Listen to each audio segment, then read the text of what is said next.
Video games. Welcome to Filthy Casuals, a podcast about video games hosted by two very kind and extremely knowledgeable boys. Thank you for joining us. My name is Tommy Daslow, and with me as always... Ben Vanel here. Sometimes I feel more knowledgeable than others. This week, not a big week in video games news. I know I think it's the Annapurna Interactive Showcase is coming soon. See that? I didn't know that. That you knowing that makes you more knowledgeable than me. Yeah, but that's a low bar. It's a low bar. Yeah, that is an extremely low bar. Thank you. I believe that's Feb 24th. So we'll have some little indies to chat about when that comes out. Nice. I've been playing arguably the biggest release of the year so far. And I've got some thoughts on it. Okay. But there has been a bit of news. Oh, okay. Would you like to get into some video games news? I think that's probably for the best. Yeah. Well, okay. Let's get the negatives out of the way. All right. First of all. Yep. I have a microchode and microchode. Whoa.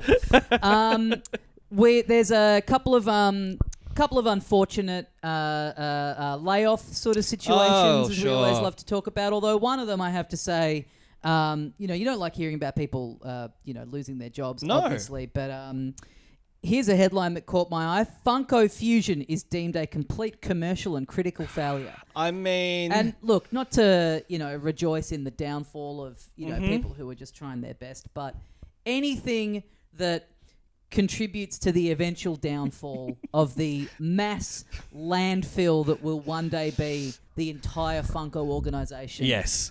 Not the worst news story in the world. That's a grave I'm happy to dance on, quite frankly. Yeah. I mean, look, collect your little toys, but in terms of making a hero shooter thing out of them, it's like it's funny because it's like even now the thing of just making one of that style of game is already seems like statistically the odds are higher that it's like doomed to failure than to success. But yeah, plus it being with like a weird kind of niche property. Which it is weird because like there's billions of Funko Pops out there in people's homes, not languishing on the shelves. Sure. People fucking love those things. Do they love them enough to play? I guess the other thing that I'm sure we talked about when it was announced was like, but these are just shitty looking versions of existing characters. And if you don't mind that aesthetic, right, you're not getting it because I think I mean, there are some people that just purely collect them, but there's no one who's like, you get a Funko because you're like, oh, I love, Guardians of the Galaxy. Yeah. And I want a little weird version of Groot on my shelf. Yeah. It's very... Groot's from Guardians of the Galaxy, isn't he? Absolutely. He's the tree cunt. In my head, I thought for a moment that I'd gotten it wrong and that was the name of Baby Yoda. No, that's Grogu. Okay. How silly of me. However, you could also get a Grogu Funko Pop like nobody's business. Oh, absolutely. Yeah. But yeah, I mean, the idea that you're enough of just a fan of the overall brand, that you're happy to engage with something that's just like... It doesn't matter what the property underneath the Funko is. I just want to see those weird boogly eyes running around shooting each other. Those little chibi cunts. Yeah. Which, I get like... Fuck, that's what it is. Yeah. It's what if chibi was Western? And the answer is dog shit. Offensively bad. Yeah. Yeah, because, yes, it's not like you're getting sort of a... I mean, like... People play Lego games, like video games, and they're Lego versions of characters that people know, but there is a charm to Lego. There's a charm to Lego, and it's also like they have the license to make a Batman game, for example, that's just like really silly, that doesn't have to be tethered to like the seriousness of the games. So again, it's almost like if you like the Lego Harry Potter game, you probably like it mostly for the Harry Potterness of it. Sure. Not so much for the like Lego stuff that's underneath. Funko Fusion I barely know anything about other than like I assume live service thing that didn't catch on. Didn't catch on at all. Yeah. But good riddance. Yeah, absolutely. And like it's okay if you like Funkos out there. I just disagree. Yeah, it's interesting. I was just thinking about it then. I've never really put together that it's like an attempt at like a chibi thing. But I read this book about the sort of like the origins of a lot of Japanese cultural Oh, stuff yeah. a little while ago, and they talk Yes. about chibi, the whole hypothesis behind it and what actually is it, and it's like it's similar to. What's that thing that people say about pornography? Is like it's hard to classify, but you just know it when you see it. Yes. It sort of Yeah. is that. It's like Right. there's like you could look at one thing that's chibi and break it down and go it's this, and this, and then design a different character that adheres to those standards, and it doesn't. It's not chibi. It's not like a set of principles. It's something that it elicits in the viewer. Yeah, right. Yes. And so, yeah, this is like it's so interesting because like.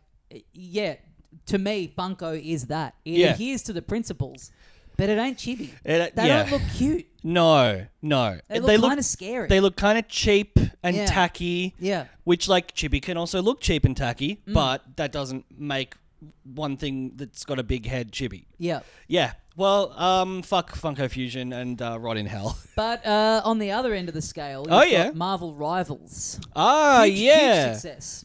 Absolute smash hit. Yes. Biggest smash of the year so far. Yep. People loving this game, but of course you're in the video games industry. You're not immune. You're not immune to mass layoffs. Even having the most successful game of the year. One of the teams that worked on the game, I think they did a lot of like level design and a bunch of assets. They've all been shown the door. Fucking hell. Yeah. A bunch of posts from those people on LinkedIn being like, what a weird industry. Yeah. Name me another industry where massive win, and it's not even like it's really like, really in the rearview mirror and massively died off. Right. It's still, it's a recent game. Yes. It's an still ongoing game, still so current, still ongoing. it's like you'd imagine that they would want to keep adding stuff. Like that is like if it's like a free to play ongoing game with like microtransactions and like daily sort of things that people want to check in for. Like the people who make the content probably would have work to do. Well, I guess it's like it's one of the teams. So I guess it's like they've been let go and they're just gonna get people in another division. Sure. I think it's like a separate office to the rest of the company. So it probably is just like getting rid of them, keeping everything that's happening with it under the one roof. I don't know. Yeah. But yeah, I mean, it's like a lot of creative industries. Like it's kind of hard to imagine being like, 17 or 18 and thinking about what you want to do and, looking at, this being a passion of yours and looking at this industry and being like, I don't know, I feel like there was a window there where certainly with a lot of creative areas when we were younger, it was just like, well, how would you make a living out of that? Basically because there wasn't the pathway yet. There wasn't the established like runs on the board. These things were more kind of niche and like totally. a lot of arts entertainment stuff too. It's like feels like there was this window in the last like let's say 15 years where you saw these massive successes and it did seem like a viable like, hey, these people have shown that there's actual like big careers in these industries. Yeah, and they're expanding and there's more opportunities. Yeah. And now they're all back to just being like how can you possibly be in a band? How can you be in like touring comedy? Like all these different things that are just like video game design. Like it's like the risks are just astronomical. It's insane. Like because I think it's less about like the actual opportunities to do work, and it's the I don't know if it's like financial realities or if it's like the ethos that these companies have now of like, well, we just need to make everything as efficient as possible. Yeah. Like it may not lead to a better product, and that may lead to negative, like customer, sentiment in the future. But for this quarter, we've got to make as much money as possible. Yeah. And so we'll just lay off these people who worked on the game. Yeah. I think that's what it comes down to. Like they're looking at they're looking at solely the numbers and not like, oh, these creative people like made a good thing. Yeah, well, that does, if you have success, at your workplace, Yeah. you deserve to be kept on. Yeah. That's gone. Yeah, kept on at the very least. At the very least, yeah, Right? yeah, the It's bare like, minimum. You shouldn't be like, I nailed this, great reviews, really popular game. It's like the most played on Steam for the past 2 months. Same salary. Yeah. But a potential job loss. Yeah. Like we gotta, like going home to your wife or your husband and being like, I had another great day at work, honey, but keep your stuff in a suitcase because we never know. Yeah, it's real sad. It's fucked. Yeah. But hey, if you've just lost your job working on Marvel Rivals, you bit of a hit to the income, Sure. which might prohibit you from doing certain things with your money, certain things that are perhaps not so wise. Allegedly, on the Chinese dark web, Oh, okay. there are models of the Switch 2 Yes. available for around $40,000. Okay. Yeah, that would be fairly unwise, wouldn't it? I mean, I was looking at it going, if I made more money, not even if I was a millionaire, not even if I had Sure. like tons of money, Sure. just if I made like a bit more, I'd be seriously thinking about it. If nothing else, God. what a fucking funny bit for the pod. Yeah. I've got world exclusive, no software on it yet. No. And I might get arrested for saying this out loud. Yeah. Could I get arrested for buying it? I feel like if you know that it's like stolen goods or an illegal thing, Yeah, that's true. it's like receipt of stolen goods. I mean, I could just play dumb and say, I thought it was a Switch 1. 'Cause yeah. They look so similar. Yeah. Can you go to jail for buying cocaine? Can you go to jail for being really dumb and buying cocaine because you think it's something else? Yeah. Yeah, can you go to jail for thinking that you're buying plain flour? Can you go to jail for talking on a podcast about how you're going to buy cocaine, and then when you actually do buy the cocaine, you claim that you thought it was flour, even though there is a time-stamped audio record of you saying that you plan to buy the cocaine and in fact eventually lie about the fact that you thought it was something else. Yeah. And you plan to use it as well. Yeah. Let's not, beat around the bush here. Well, I guess it is sort of different in the sense that it's almost as if like in this analogy, it's like you buy the cocaine, but the cocaine like doesn't come out of the bag.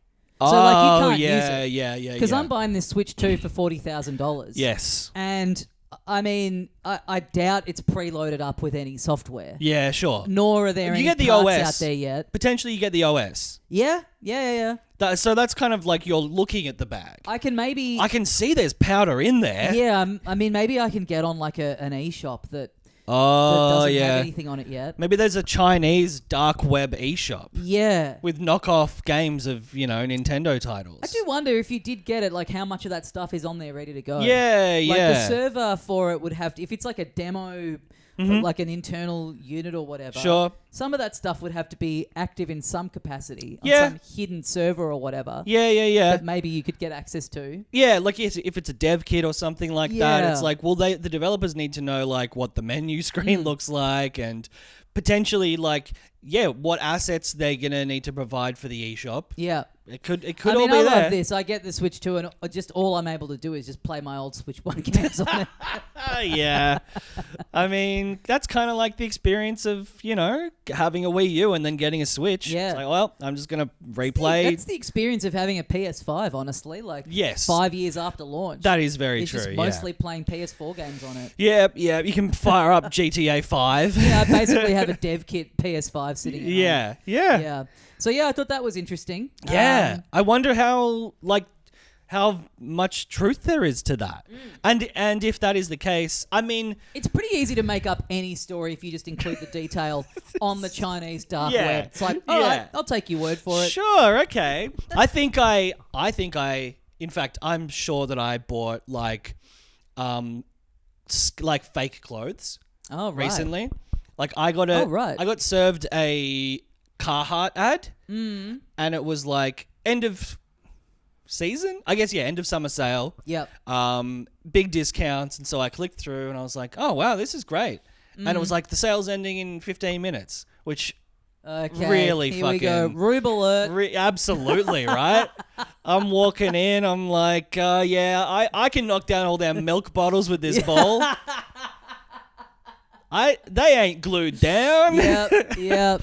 And so it just fucking got me, and I bought a bunch of stuff, and then immediately I was like, why do you think that was like less than $50? You get back on there 2 days later, you're like, maybe I have ADD because it's still on 15 minutes. I thought it had been 2 days. Like, time just moves differently for me. Did it actually say like 1,115 minutes? I like when I was 16 or something. I fell for like the bricks and mortar version of that. There was like a store on Chapel Street that was like one of those ones that's permanently shutting down. Yep. And there was like a couple of shirts in the window that I liked. I was like, they're on. I better get them. Yeah. And then 6 months later, I was back. I was like, hang on a minute. Hey. Wait, now that I think of it, that sign has been there for like 4 years now. Yeah. That sign's been there for like a third of my life at this point.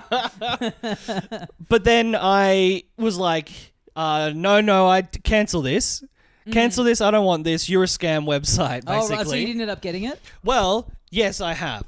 They replied and were like, dear customer, we hope that you enjoy the products when they arrive. And if you have any issues, we're happy to talk about it then. Oh, yeah. We'll see about that. And I was like, so I've tried to like do a chargeback through my bank, and I think that's in process. But in the meantime, they've shipped them. Okay. And the shipping website is China Post. Uh-huh. And that is, I feel like China is the home of all manufacturing. You can fucking whip anything up over there. See, but this is the thing, is like even getting it fake, it's so hard because it's all made in the same, real or fake, it's all made in the same place anyway. It's and just that's like hunting down the right, the good factory. The right factory, yeah, exactly, yeah. And yes, which my situation did make me go, wait, is this just from the Carhartt factory and they're doing it through... Yeah. I don't know if I ever talked about this on here yet, but for anyone wondering, I do still get messages about this every now and then. The physical release of Super Das Lowland is being slowly worked away on in the background. I think there's someone who's interested in putting it out, which is pretty cool. Yeah. So it has to number one, fit into their release schedule, which is a bit down the track. Yep. And two, us have the time to add some... We're going to add a little new game plus, a bit of bonus content in there for anyone who played it free online, just to incentivize you to buy a physical cart version of it. Yep. But I was talking to another place, a different place, about getting them made myself. Yes. And they would have facilitated that for me. And basically they were like, look, you could do this yourself. If you could be bothered, you could go and hunt around, and you'd be able to find a place in China that can make up the carts for you. Right. But you have no idea of the quality, and basically what we would be you'd be able to do it a lot cheaper. What we would be charging you for is the fact that we've done all this legwork, we've done the trial and error, and we've found what we consider to be the best place to get it done. Right. But you could quite easily just get on and start looking around. Right, and I was like, yeah, I mean, you say quite easily. How the hell am I doing that? Yeah. You can't just Google Translate everything. Yeah, exactly. There's got to be some level of genuine communication. And hey, folks, Tommy doesn't speak Mandarin. No. He doesn't speak Cantonese. No. End of story. Yeah, that's the only two I don't speak.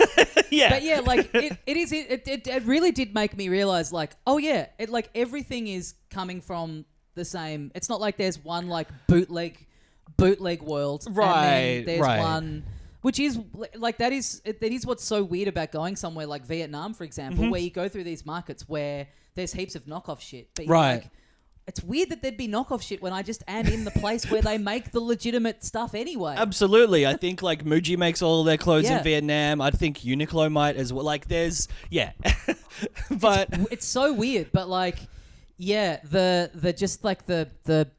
because I get every now and then I get sponsored ads for clothing design websites where you pay for a template for designing garments shirts or jackets or whatever. Yep. And then a list of factories that you can contact in China that are like, if you don't want to just get a t-shirt printed, which you can do, wherever, but like actually want to make your own, manufacture jeans, jackets, fabric, like have your own. It's like here's a list of like good, tried and tested, like good quality, and it's just like that world is like so fascinating to me. Oh yeah. Chinese factory, Chinese factory TikTok culture. Yeah. Well, I mean, maybe we should go to, I think Shenzhen is one of the big manufacturing cities. We could get a Filthy Casuals console made up to play Super Dasilo Land on. Yeah, that's not bad. I make my own console that's basically just the architecture of the Game Boy Color because we don't want we don't want to have to remake this whole thing. That's true. Yeah. I'm sure. Yes, the chips and this like the single board computer stuff is like again super inexpensive. Choose the colors of the case. Yeah. Oh man. Maybe we could crowdfund us to buy the have a world exclusive first review of the Switch 2. Just in an aesthetic kind of sense. Yes. Like we tour it around. Yeah. We get it. And then we hit the road. Like the Olympic torch. And we try and do this in the lead up to the actual official Switch 2 launch. Yeah. Culminating in the day that it comes out. Yep. We walk this $40,000 bootleg version of it into an EB Games. Yeah. And plug it in as the e-store goes live. Oh. And we get some celebs to carry it for a little bit. Of course, as is tradition, yeah. Okay, this is good. Midway through, I got really paranoid that talking about this would in some way sully our good relationship with the Nintendo company, but hopefully we've gone on enough of a flight of fancy here to show that we're not like... We're not endorsing this. They probably tuned out about 15 minutes ago. Yeah, that's true. That's fine. That's true. Great. All right. Well, consider this, along with our trip to Costa Rica, something we are going to do. And we will get crowdfunding for it. Because also in official news, in not bootleg news, there's a new pair of Nike Air Maxes coming out that are Donkey Kong Country themed. Oh shit! I haven't seen these. No. All right, this is great because we can get a live react. A live reaction. Yeah. Got to tune into the video for this. Yeah. Okay. Oh my god! Hang on. All right. I'm having trouble finding. That's all right. Not just pictures of other Nike Air Max. Yeah. Okay, here we go. I was going to ask a question about them, but I guess I'm about to see them. Oh, you don't need to ask any questions. You're about to get a look at a visual on it. Oh shit! I don't like them. Yeah, they've got the swoosh is kind of sort of that's not rendered bad. like the Donkey Kong logo. That's probably the best cool. part about it. Yeah, and they're in his sort of colorway. Yep. So in terms that sort of suede finish, I assume, suede right? finish, kind of brown. Yep. And then the sole is like a kind of banana yellow. Yes. They're in terms of adhering to the brief of making a Donkey Kong shoe. Yeah. I couldn't have done it better myself. They've nailed it. Yes. Yeah. Would I want to wear them? Absolutely not. No. Do I think they look like a good shoe? Not really. Yeah. Really one of those shoes that's been made for people who collect shoes. I was going to say, It's hard to imagine someone just like heading out on a date in their Donkey... It's hard to imagine that shoe going with any outfit that you might have. Yeah, that's true. Yeah. Maybe it's for the people who are going to play mascot Donkey Kong at Donkey Kong Land. Oh, that's not bad. They could rock them. Yeah, that's pretty cool. But yes, otherwise it's a museum piece. It's gone behind glass on a shelf in a collector's big fucking weird little room with shoes in it. I'm into it in the sense that they seem to be they're throwing their weight behind Donkey Kong. Yes. In the last year or so. Yes, they got the theme park, this alleged redesign of him. Yes. The shoe. I'm hoping this all points to a big new Donkey Kong game. I think it has to. Yeah. Why would you collab with Nike if you're just like, hey, it's for no reason. Yeah. It's for fun. We thought it'd make a cool looking shoe. It's clearly not that. It's clearly, but if this leads to more shoes, different characters, now I'm even more interested. You mean like an entire Nike range of just Nintendo character theme? I think there are like a few. There's like I think it was Puma did like a Mario Galaxy. They did like I think it might have been for the 35th anniversary of Mario. They did like a Sunshine themed one, a galaxy themed one. Okay. They were a few years ago. And again, they always, you look at them and you go, yeah, good job. Yeah. Not a shoe that I think will... Again, I can't imagine what else I would be wearing that would tie into it in any way. Yeah, even like just the Mario like red and blue is a very specific combo. I don't know. I definitely wouldn't wear those Donkey Kong ones though. No. I'd display them in my sneaker room. Yeah. Well, that's it. That's it for news.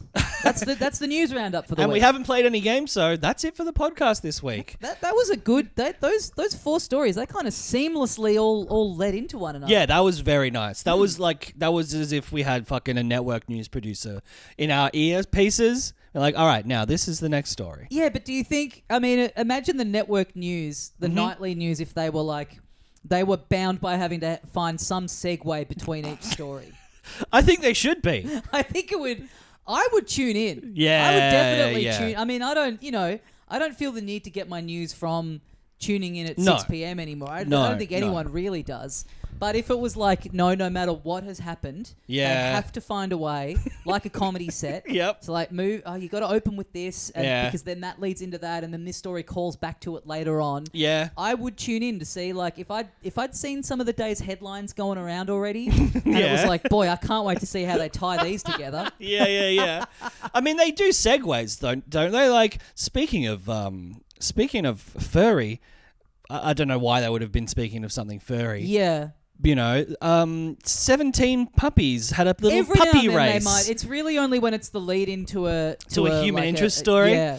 But if the 2 big stories Speaking of the of day, bombings, exactly. the Melbourne International Comedy Festival's begun today. If the lead story was like... Yeah, if the 2 big stories of the day were like, woman who's been missing for a week, they finally found the body, plus dog rode a surfboard. I'd be going like, I've got to see how they fucking tie these together. Yeah, okay. Don't attempt it. Don't attempt it. Well, I guess it's fair to say that we're better than the nightly news. Yeah. Hey, speaking of comedy, I got booed on stage last night. No. But in the sense that I was telling a story and someone booed an event in the story. Okay. And I was like, I kind of got what he was doing, but I was like taken aback by it. And he was like, that was a compassionate boo. And I'm like, I mean, it's still a boo. That's like, I mean, you're sort of being like the person who's like, I was doing blackface as a tribute. Yeah. I was shooting the messenger. Yeah, 100%. It's like, well, it still hurts, buddy. It still doesn't feel too good. Yeah, it's still a boo. Yeah. It's still like, it's like honking the horn. It's like, even if it's just my friend driving past to be like, hello, there's still a moment where you're like, what does this asshole want? Yeah. Well, why did you bring up getting booed on stage?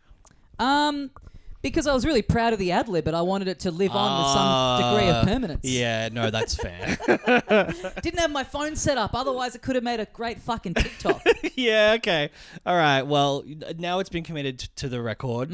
I've been committed to playing a little game this week. Okay. Is that a good segue? Yeah. Yeah. All right. No, I've been playing Obsidian's new RPG, Avowed. This one's been on the horizon for a while. Yep. It's been something I've been excited for. Very much, my hopes were very much that, similar to The Outer Worlds, was sort of a funny and inventive take on sort of your Fallout or, your first-person sort of open world game. Yep. I was thinking, well, Avowed by Obsidian. Yep. It's going to have that same sort of level of humor. Like, The Outer Worlds was, like, very satirical, and it was, like, that added a lot of personality to the game. I love this backstory we're getting for the review. We're getting the entire thought process. However, leading up to turning on the game. No, I love it. This is like when the film starts with the main character when they're, like, 5 years old or something. Well, how else are you going to understand?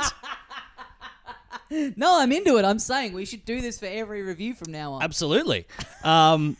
So I'm keen for this. And I believe Obsidian worked on maybe Knights of the Old Republic too. Like some really like fantastic RPGs that I liked. Outer Worlds was like it was right up there for you at the end of that year, right? Absolutely. Top 5 at least. I loved it. I finished the whole single player story. Like, I really delved into it.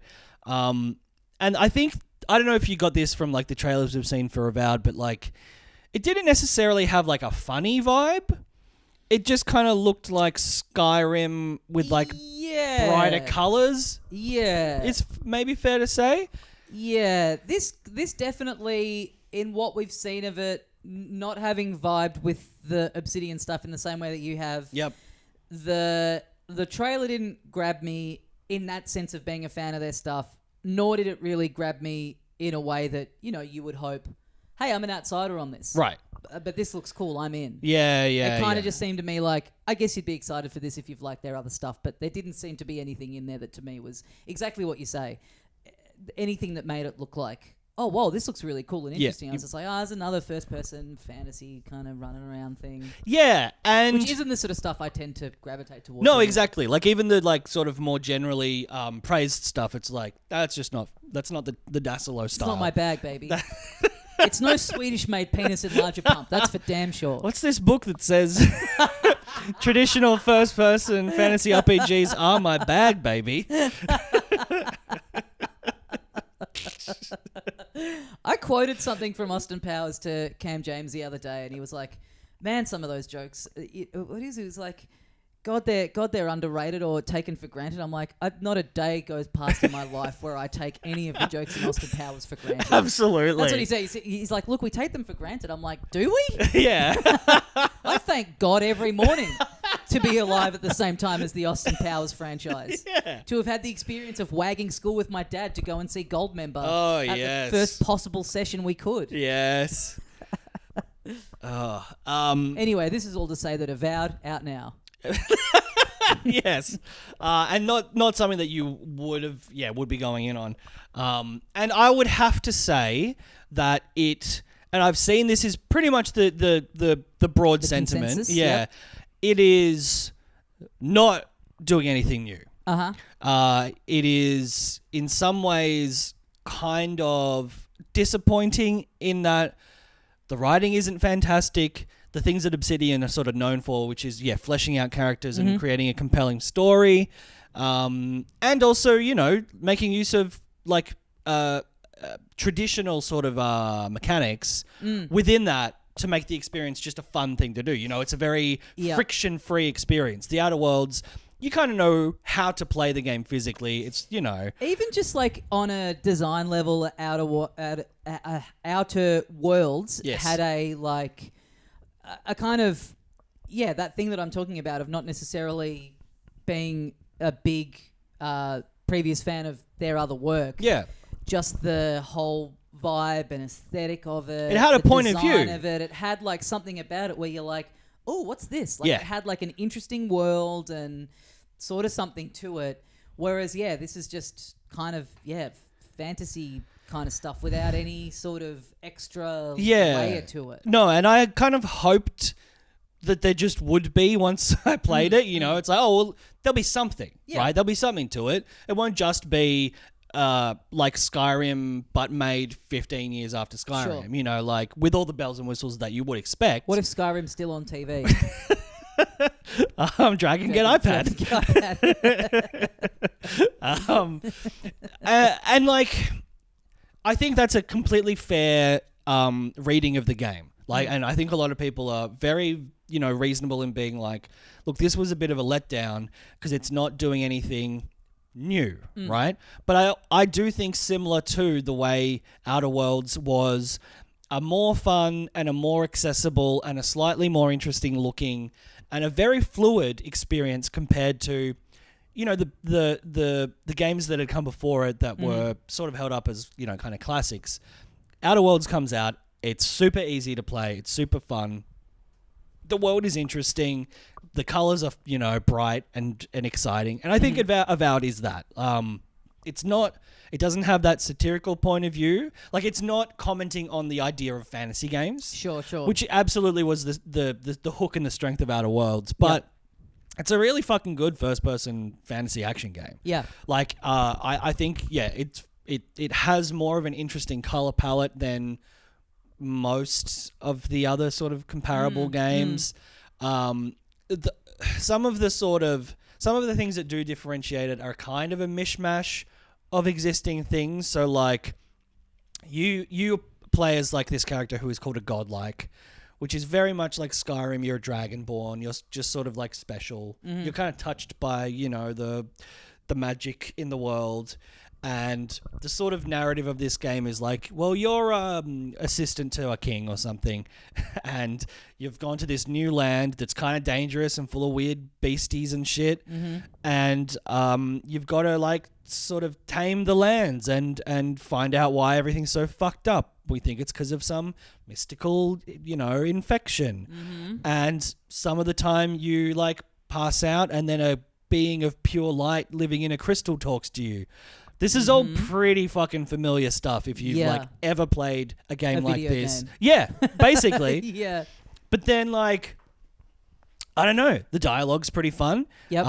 The sort of use of companions is a bit more interesting than, you know, some older versions of this kind of game, or even like a Starfield, you know, some of the more recent ones. Yeah, because I mean, these like quote unquote criticisms that we're saying about it, that's not by accident. Yeah, You know what I mean? They've not like tried to do that and fallen short. No. This clearly is a decision to be like, let's make something just in terms of its like, presentation and world. Let's make something super classic. Yes. But just really write the hell out of it and like, let's really flex in the like moment to moment. Yeah. And the enjoyment of that rather than, you know, breaking our brains coming up with some like story that's never been told in a video game. Yes, yeah. And so I do think that it's, you know, if that is the case, they could have done a better job with the writing and the characterization. Sure. It's not bad by any means, but it is not something that is elevating this game above others. Having said that, the stuff they've done, the combat is really fun. So you can... basically sort of choose like, I'm going to be a fighter, I'm going to be a mage, I'm going to be, you know, a thief, I'm going to be blah, blah, blah, blah, blah, all the classics.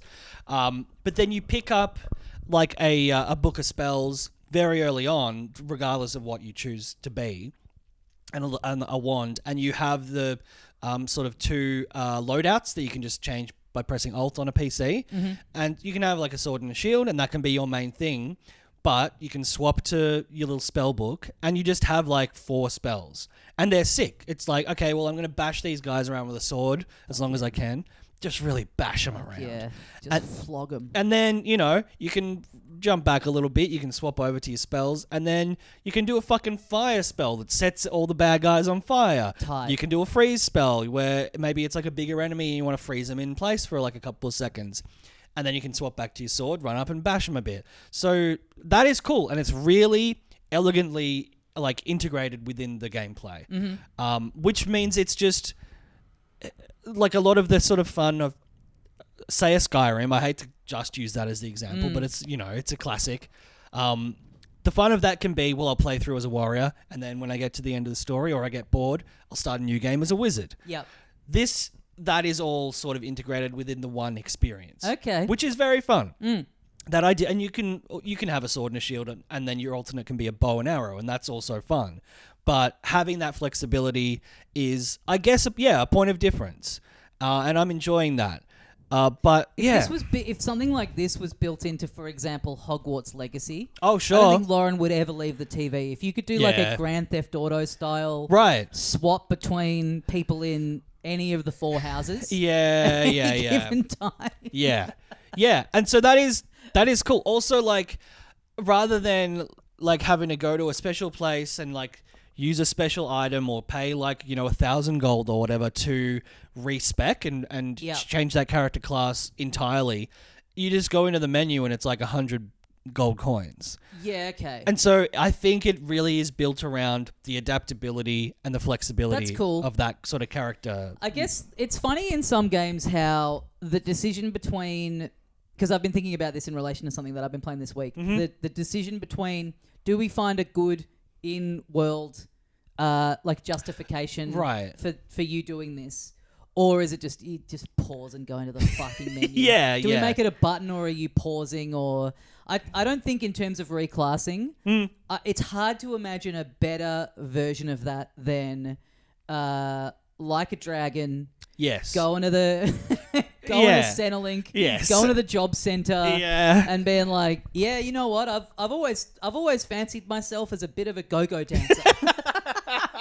That's the most like it just totally tracks. Yes. And it's like, sure, I guess you pay like a recruiter, right? Like yeah, I guess it tracks. Like it makes in-world sense, and it makes a pretty good amount of like real-world sense as well. Yeah. But just like when it's in other games where it's like, oh yeah, here's a guy. Yeah. And you just pay him $1,000 and now you're a dragon. Right. Like, what? Right. Yeah.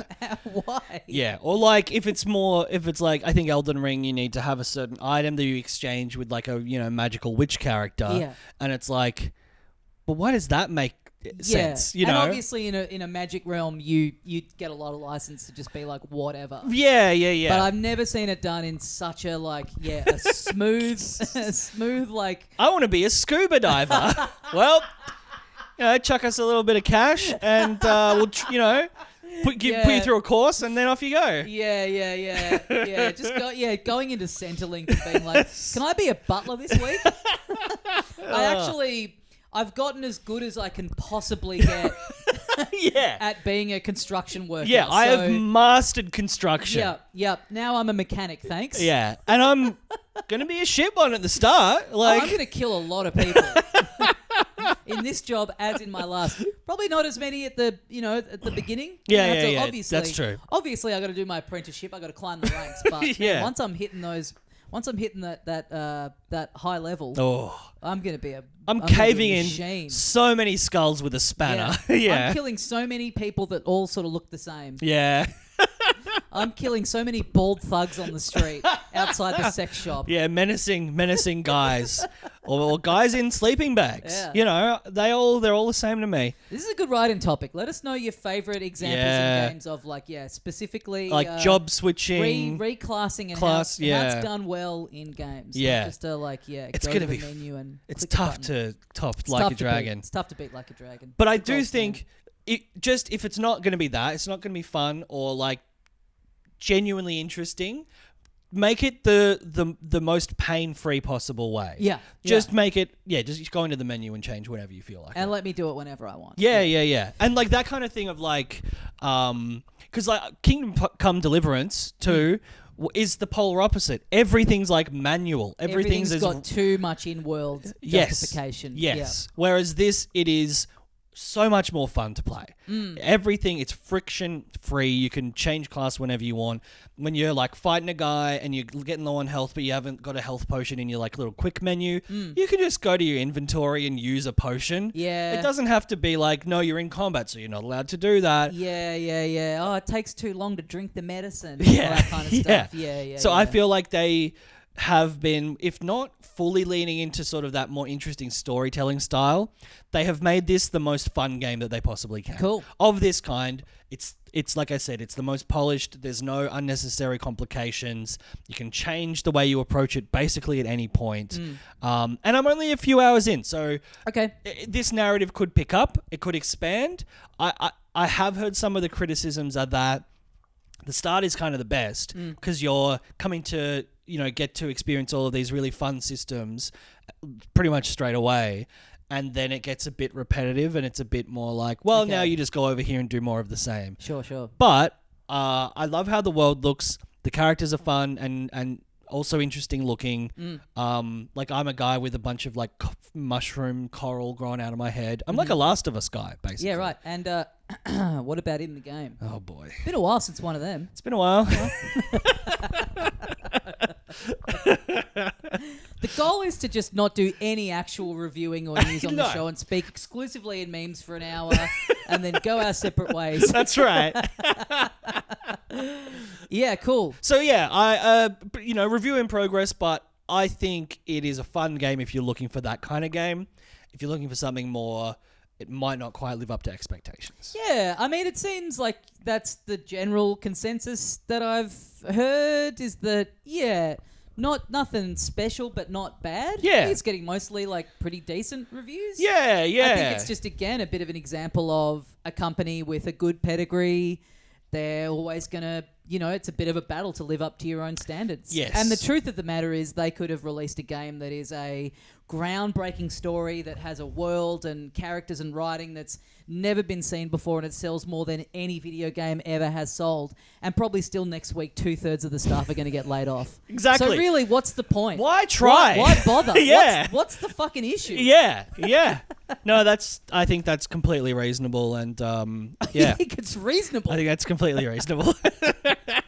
Yeah. So what have you been playing this week? Well, because I was going to say that is you've touched on a bit of a bugbear of mine. I actually don't really like pausing to go and use an item. I don't like getting an item from a menu. Yeah. I want it to be a button. I don't want to be in the middle of fun combat, even if what I'm playing, which is the case this week. Yes. A 2D pixel side scroller. Yes. So there's no real immersion there. Right. But I just don't like just pausing to go into a menu to use a health item. It just takes me out of it. It just disrupts the flow. Make it a button. I will say it is a button in Avowed. Okay. So this is more when I have failed to prepare properly. Okay, sure. You can assign your potions and your things. Yeah. It's more like, oh fuck, I've run out of everything. Right. But generally speaking, I do agree.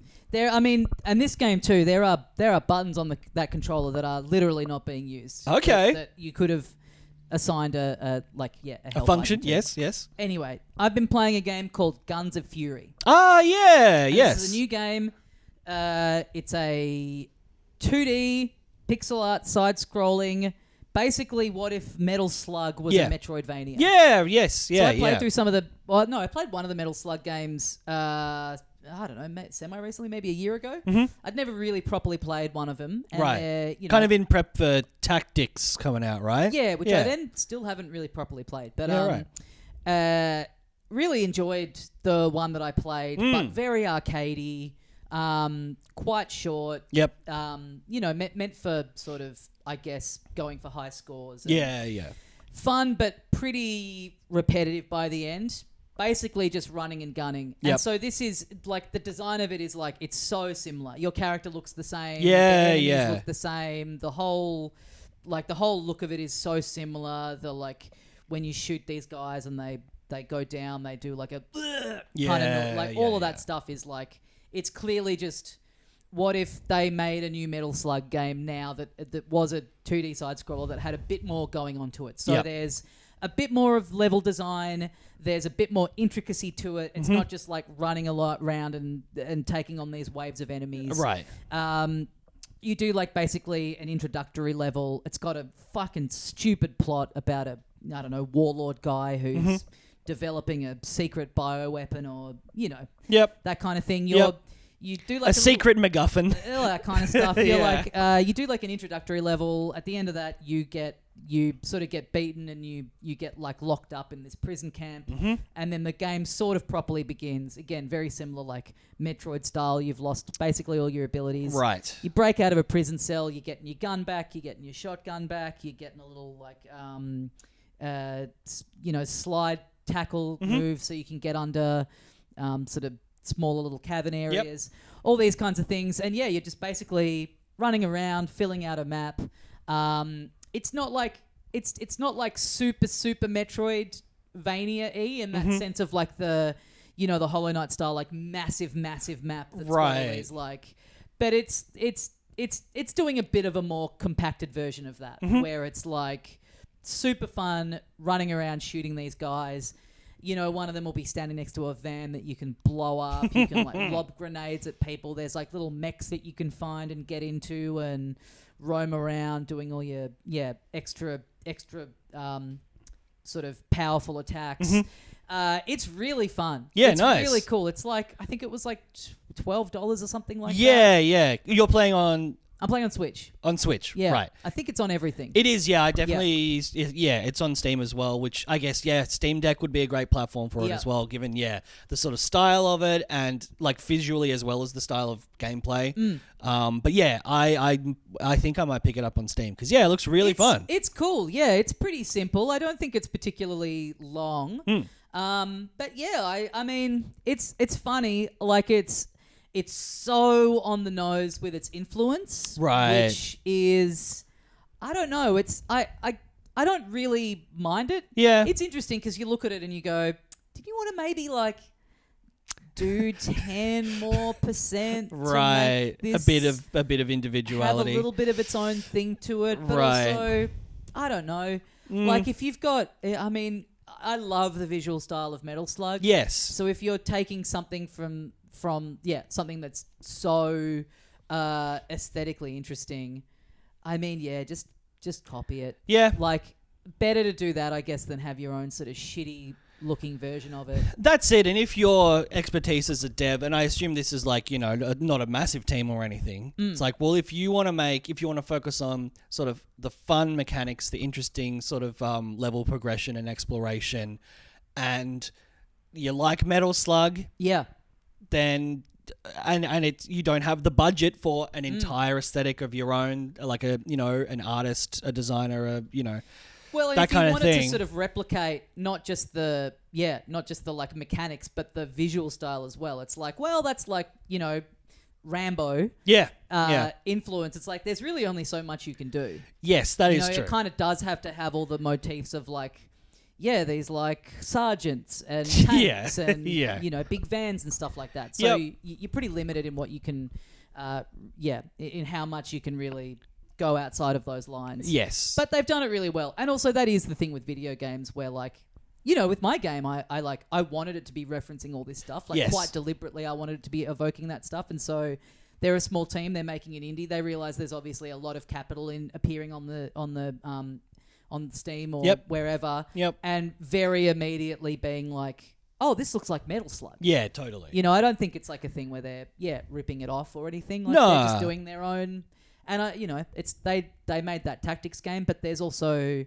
I don't believe that there's any plans to make a new like classic style of Metal Slug game. So it's been I'm really enjoying it. I don't think I touched on this last week, but a couple of people emailed me after the episode before that where I was talking about playing those throwback polygon 3D platformer 64 era and recommended a couple of other ones. Yes.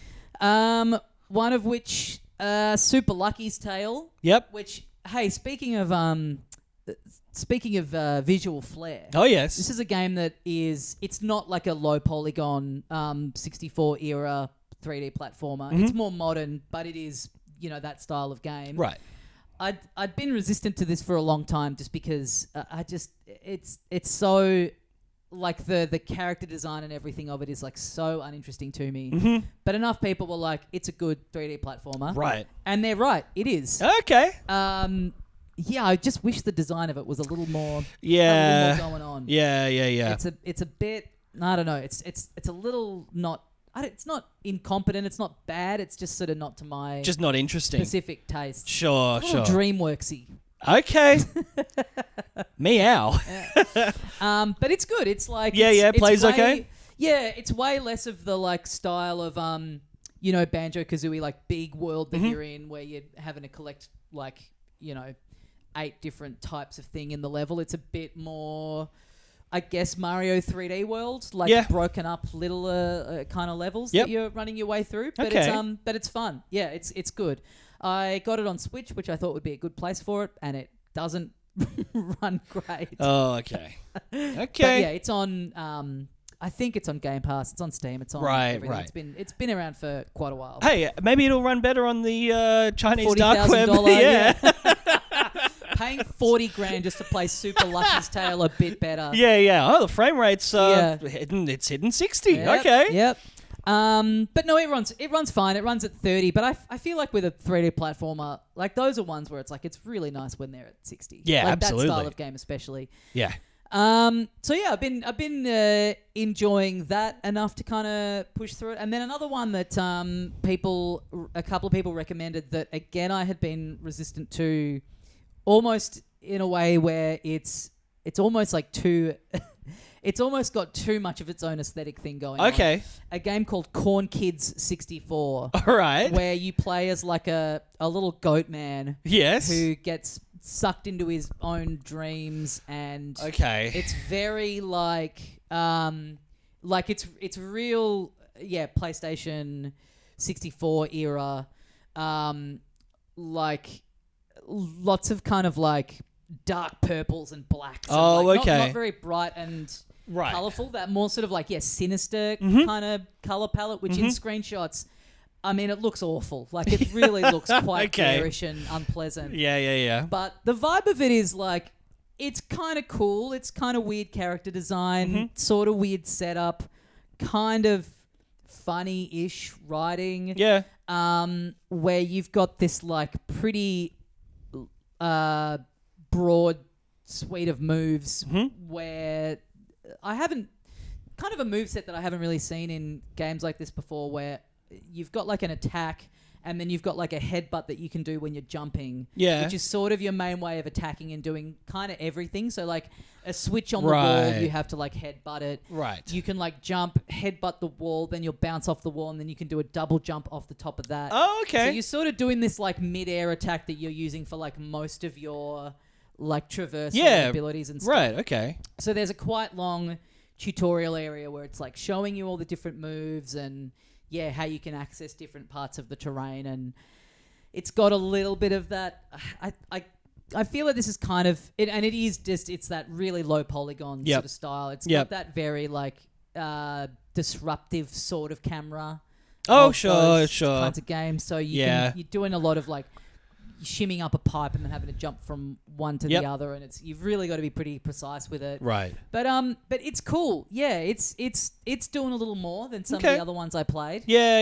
And I appreciate that it's really going for it in a character story design sense. Right. It's very like it's like a weird goth game in how it looks. Like I'd always seen it come up and they're like, on paper this kind of seems like my thing, but it looks hideous.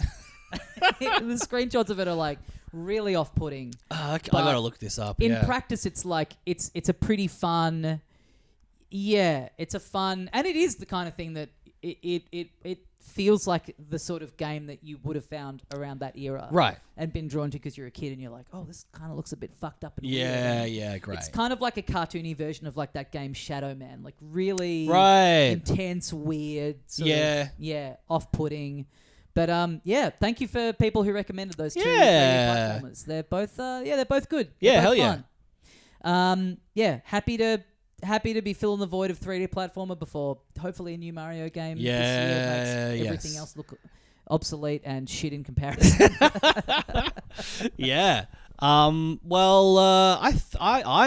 out of shit to talk about this week, I think. Yeah, that's me done too. I mean, I've been playing a lot of other stuff, but I've been playing more Foundation. I've been playing more... Oh, yeah, you messaged me to say you'd had like a 2 a.m. session the other day. Yep. Nice. I've had a lot of them. Yep, okay. All right. Playing a lot of that, playing a lot of Crusader Kings 3. So like, not a bunch of new stuff, but... I'm still doing a lot of Time Locker. Yeah. That's been my little like sit on the couch for half an hour at the end of the day and just log a few hours in that. I will say, there came a point in time where I didn't open Cinnanurdle 2. Oh yeah. And I have not been back. Okay, great. I think it was like I got it out of my system. Yeah. Yep. Because it was troubling. Yeah. Well, is it next week? I think we have Pirate Yakuza. I think we have Pirate Yakuza and Monster Hunter Wilds like in the same week. I've certainly seen reviews are coming out for Pirate Yakuza. Yep. Yeah. No, exciting to start diving into some stuff that hopefully is a little bit more satisfying than Avowed for me.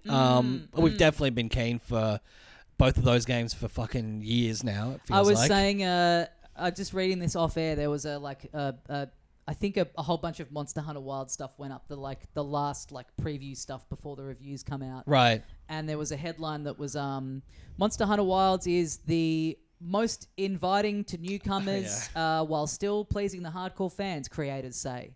And it's like, they say this about every single new one that comes out. Yeah. Like, imagine them going, hey, we've made this really welcoming to newcomers. And what's actually interesting about us doing that is that we've actually done that at the expense of people who really like the games. Yeah, we're really going to alienate a lot of our existing fan base. And we just want you all to know we've not made... Thank you for getting us to this point, but we have not made this with you in mind at all. Yeah.